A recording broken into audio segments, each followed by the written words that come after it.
Welcome to WinDriver Quick. In this video, we will utilize WinDriver's wdreg tool to load a kernel module.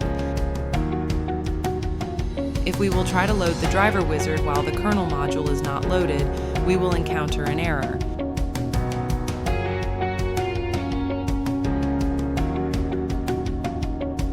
You can see if WinDriver's kernel module is loaded by running the lsmod command.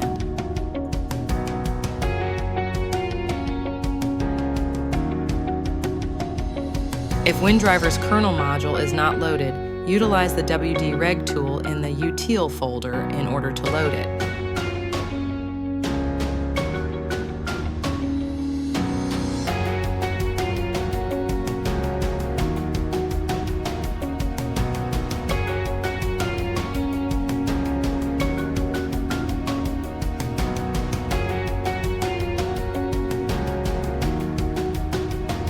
After loading it, the driver wizard will run smoothly, and you will be able to start developing your driver with ease. For further questions, contact us via email or our website. Thanks for watching.